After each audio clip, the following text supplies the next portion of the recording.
problemas que você está falando aí. Que a lei ela não é muito rígida para casos... É muito pouco. É muito pouco. Tipo, o assassinato ser 12 anos no mar é um absurdo para mim, tinha que ficar. Mas a gente tem um problema também que o Brasil é um dos países que mais encarcera no mundo. É. A gente tem uma população de presos gigantesca. Então, a gente tem uma lei que é permissiva e, ao mesmo tempo, a gente tem um problema que a gente prende todo mundo. Como que a gente pode ter os dois problemas ao mesmo tempo? Primeiro vamos entender por que a a gente prende todo mundo. Que aí já para de prender um montão. Cara, tá semi-certo. A resposta tá uns 20% correta. Porque... Quer um chocolate? Não, obrigado. Não, quer fuder ele, né? Não, se fosse pra infringir, eu infringia com a cerveja, entendeu? Eu prefiro umas calorias a mais, eu gasto com álcool, né? Eu também. Deixa eu fumar esse vape aí. Que é o meu fator recreativo. Não tem mais meu, tá bom. Caraca, cara, tem caixas e caixas de vape, velho. Aí, cara, me perdi de novo. A gente falou, por que a gente tem um problema onde a lei é permissiva? Por quê, cara? Assim, isso é importante. Atenção, pessoas, entendam. Eu tive numa entrevista no podcast com um colega do sistema penitenciário, com um policial penal. 40% da nossa população carcerária, aproximadamente estudioso da USP. Aproximadamente estudioso da USP. 40% ela é feita de pessoas que estão condenadas no artigo 33, que se chama tráfico de drogas. Beleza? Mas essas pessoas que estão ocupando 40% da nossa população de 200 mil, aproximadamente 200 mil presos, 40%, 80 mil estão presos por tráfico. Os outros 120 é todos os outros crimes. Então a gente tem 300 crimes no Brasil. A gente tem 40% prendido em um crime só e o restante nos outros. Beleza. Quem é esse cara que está preso por tráfico? Quem é ele, Igor? Quem é ele, Monark? O cara que está preso por tráfico. É um fudidão. É o viciado que a gente estava falando no começo, que tá na bolsa com a cabeça cheia de crack e que quando ele vai pra cadeia, ele engorda, ele volta a comer, ele dá um... Entendi. Ele fala, porra, quero ser preso mais vezes. Aqui pelo menos Cara, eu tenho tem sustento. cara que não quer ir embora. Fala, senhor, como é que faz pra ficar aqui? Porque aqui tem amigo, aqui tem comida, tem cama. A gente faz um trabalho. O cara encontra uma cidade dentro da cadeia, porque ele vivia na rua que nem um cachorro viciado em crack. E a cadeia acaba sendo um centro de reabilitação pra uma pessoa acabada no crack. Ela entra ali toda contorcida, que nem um zumbi. Cara, passou 6 meses, tá coradinho, bochechinho, ó. Tá... Né? Jogando bola já na quadra. O crack não entra.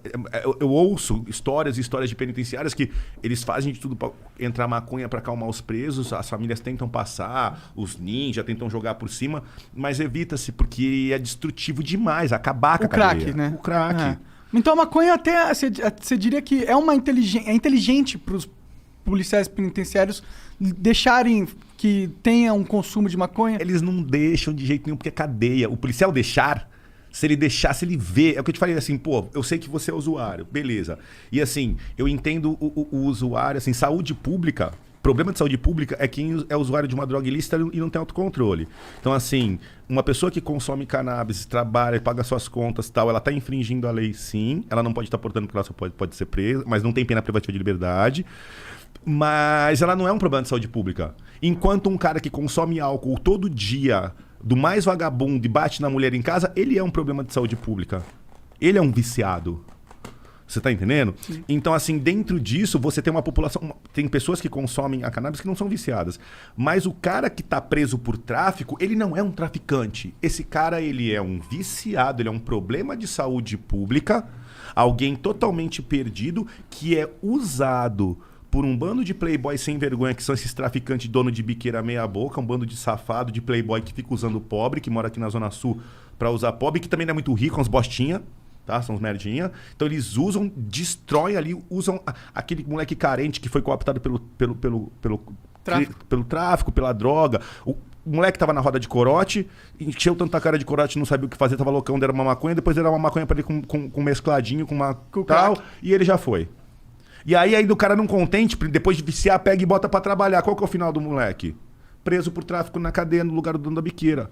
Só que esse cara, ele custa R$ 1.400 por mês pro Estado... E ele ocupa 40% das vagas. Aí vem alguns partidos na liderança do governo, quando estão no governo, e falam assim, porra, a cadeia tá muito cheia, que nem o problema que o Igor colocou agora pra mim. Vamos pegar uns 2, 3 crimes aí e vamos colocar a pena alternativa. Aí sabe onde mexeram? Não mexeram no tráfico, porque tem que debater muito, tem que debater legalização, tem que pensar. Vamos mexer onde está mais rápido. Diminuíram a pena, deram mais benefícios para receptação e para o estelionato. Entendi. Ah, filho. Pau! Ficou mais fácil receptar, mais fácil. Quanto mais fácil receptar, mais furto, roubo e desvio de carga. Furto, roubo, desvio. Agora, desvio de carga no Brasil, que é o maior problema, né? Pica. Vamos só terminar esse ponto. Então, assim, ó, galera, a lei de entorpecentes, a legislação que regula entorpecentes, ela tem que ser revista de uma forma rápida, prática e objetiva.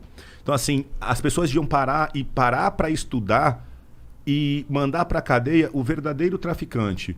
Porque você acaba mandando para a cadeia o viciado, o problema de saúde pública. Então você pega um problema que era para ir para o hospital, ele cai no colo da polícia, porque a gente tem que prender viciado. A gente sabe que o cara é viciado, é nossa obrigação cumprir a lei. Então dá trabalho, você sabe que é um coitado, mas eu vou fazer meu trabalho. Então você vai lá e o problema que era para ir para o hospital, para recuperar o cara, para ele voltar útil para a sociedade, jogam na mão da gente para a gente jogar ele no cárcere.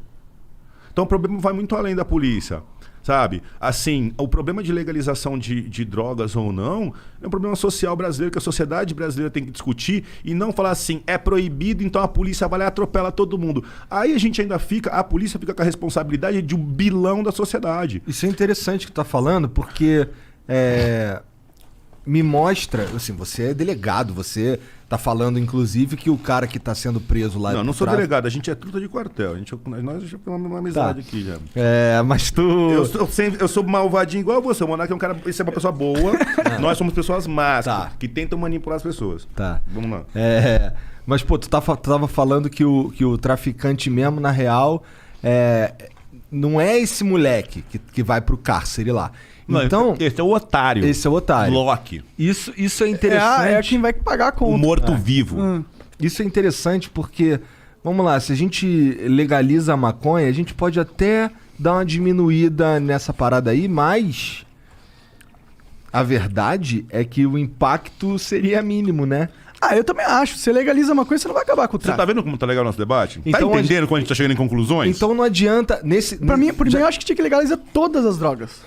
Eu realmente acho. Monark, eu posso corrigir o que você tá falando com todo respeito? Claro. Não era legalizar todas as drogas, é descriminalizar qualquer consumo. Pode ser, com certeza. Então você descriminaliza qualquer consumo. Então quem é doente não é criminoso. E você legaliza para a venda aquilo que é aceito socialmente, em tese a cannabis. Mas assim, a criminalização do doente que é o pesado. Sim. É descriminalizar o viciado em qualquer coisa. Porque... E se ele for viciado em álcool? O viciado em álcool, viciado em álcool, é alcoólatra. É alcoólatra, mas não é cheirador. Ele só atropela 8 pessoas no ponto de ônibus de madrugada com o carro bêbado, mas ele não cheira. Entendeu? Não, e a gente já proibiu, né, o álcool e a gente sabe que você fez a mesma coisa com o consumidor de maconha lá nos Estados Unidos. Aí você criou os traficantes de álcool, o Al Capone. Perfeito. Ih, garotão. Você criou... É isso, né? Querendo ou não... Por isso que eu acho que tem que liberar, porque os seres humanos, eles não vão deixar de usar droga. Eu não acho que isso vai acontecer. Eu acho que o consumo de droga não tem que ser apenado. E pra ficar claro, vamos aproveitar e falar um pouco de direito penal. Pô, a gente é brincadeira. Você é usuário tal, controlado na saúde pública. E se você hoje fala, de brincadeira eu vou usar na frente da Cunha. Pô, cara, eu ia ficar muito triste. Então, mas qual que é a minha obrigação da lei? A minha obrigação é dar voz de prisão. Pra galera entender, pra ficar claro. Você está preso em nome da lei. Beleza. Só que, quando tiver o processo criminal, pelo porte do entorpecente, o artigo 28 da Lei 11.343, ele não tem mais pena privativa de liberdade. Receptação tem uma pena de cadeia, que a pena vai ser trocada por cesta básica. Vai ser trocada. No artigo do porte, não tem mais tipo de tanto a tantos anos. A primeira pena é uma bronca, admoestação verbal. Já levei essa, inclusive. A segunda pena é prestação de serviço. Entendi. Então você, por portar maconha, por portar droga para consumo próprio, você nunca mais no Brasil vai ir para a cadeia. Não tem cadeia. Eu não tenho como te prender. Eu ia pegar você, sair daqui, entrar na delegacia, registrar um termo circunstanciado, você assinar e você ir embora e tomar uma bronca do juiz, ponto. Por quê? Em momento algum mais eu tenho na legislação brasileira a pena privativa, a cadeia para o usuário. Só que, velho, eu acho que o grande ferida é que aquele cara que tá na ripa e que em vez de ir no 28 pula por 33, porque ele tá vendendo ali aquela quantidadezinha, tá com aquelas parangas, ele também é uma espécie de saúde pública, usuário doente que tá sendo usado pelo cara que quer lucro acima de tudo, entendeu? Então, esse cara que tá fudendo a cadeia. O que tá enchendo o sistema prisional, o que tá saturando o sistema prisional, é esse drogado. E esse drogado, esses 40% que entram lá, os cabeça fraca, o craque sai, eles voltam a pensar depois de um tempo, eles voltam a se levantar, eles vão indo. E às vezes ele acaba aprendendo outro crime, ele acaba, ao invés de ser ressocializado, porque a gente tem um problema muito grande com a ressocialização no Brasil, que não acontece. A gente tem um dos maiores índices de reincidência do mundo. O cara não vai pra cadeia, fica com medo e nunca mais pratica. Ele vai pra cadeia, vê que é de leve e faz de novo. Porque ele fica sempre na conta do risco.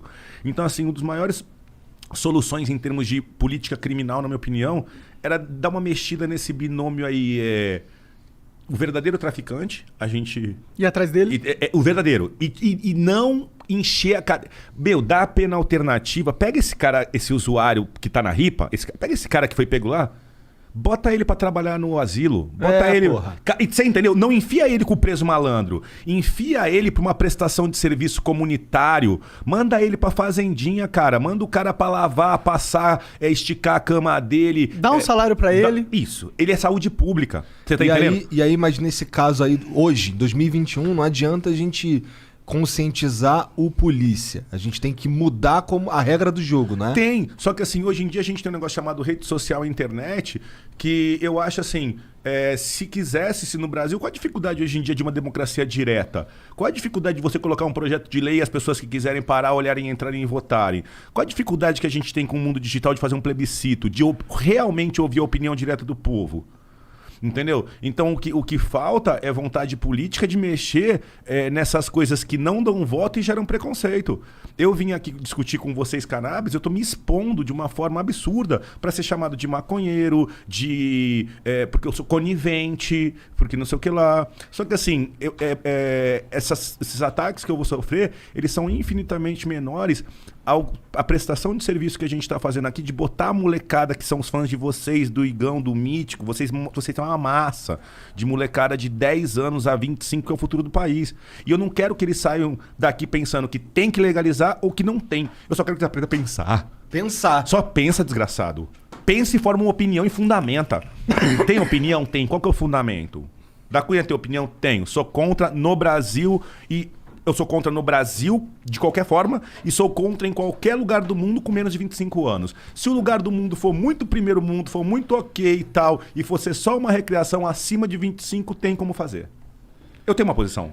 Meu embasamento é legal, científico, técnico, de experiência. Só que as pessoas não querem fugir dos assuntos. Vai ficar com o corote lá.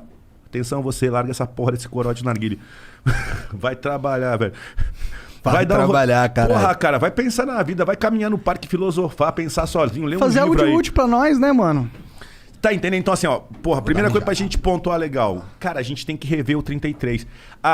E essas pessoas foram presas com menos de 200 gramas. Então você é tido como um traficante, você não tinha nem 200 gramas.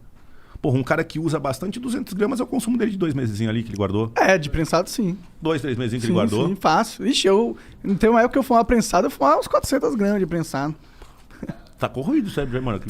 É horrível, prensado é horrível. Não. Eu parei justamente por causa disso, inclusive. Tava fazendo mal pra minha saúde, tá ligado? Porque tem muita química ali, né? Não só muita química, mas você tá fumando um monte de parada que não é maconha, tá ligado? Tá fumando um monte de árvore, um monte de inseto, um monte de terra. Posso dar uma sugestão pra você com todo respeito? Claro.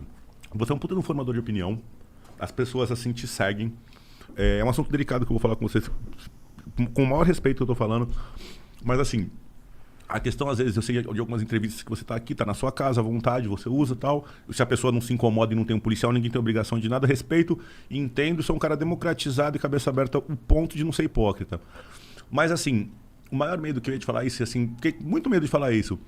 Eu penso um pouco, você é um cara cabeça feita, um cara forte, um cara independente intelectualmente. Não, você é um cara bem formado intelectualmente. Mas os cabeça fraca. Você tem, assim, eu acho que você tinha que dar um toque e falar assim, galera, isso aqui é meu individual, já tem idade pra isso, eu já tô lá em cima e tal. Porque senão o cara fala, eu quero ser monarca. Só que é uma anta desse aí da corote e ele já não vai chegar em lugar nenhum. Ele não vai ver que você primeiro venceu, primeiro terminou, foi pra... Não, eu só fui fumar aos 24 anos só. Isso. Eu ia te pedir essa mensagem. Sim. Assim, se não, mas mesmo... claro, eu falo, a maconha ela é uma droga, entendeu? Ela é uma parada que tem consequências no seu organismo se você consome ela. E já tem vários estudos que comprovam que antes dos 25 anos, se você usa maconha, ele tem um poder desacelerante na formação do seu cérebro muito forte. Caráter, e é na fase de formação de caráter e personalidade. Sim, na fase onde que o menino tem que ser mais ativo. E a maconha te deixa um pouco lombrado mesmo, te deixa... Depende, tem a índica e tem a sativa, né? A sativa te deixa um pouquinho mais alerta, que é a que eu gosto de usar. Mas mesmo ela te deixa... Pô, você fica lento, você esquece das coisas. Sua memória com o tempo, ela vai deteriorando mesmo, tá ligado? Você antes tinha uma agilidade... Eu tinha uma agilidade mental, hoje eu não tenho essa agilidade mental, entendeu? É uma coisa que acontece mesmo com A verdade é que a gente é uma propaganda anti-canábica. Tipo, ninguém quer ser o monarca. Então, é isso aí. Mas assim, é verdade, né? Ninguém quer ser o malucão. Todo mundo me chama de burro, de lerdo. Nem um pouco. Burro sou eu. Não, mas tipo, a minha... Eu não fico... Eu tento, pelo menos, não glamorizar esse negócio da maconha, entendeu? Eu uso ele ao vivo porque eu acho que eu acho que é importante as pessoas verem o que é um usuário de maconha que não é aquele cara... Preciso de um isqueiro. Aquele cara fudidão, tá ligado?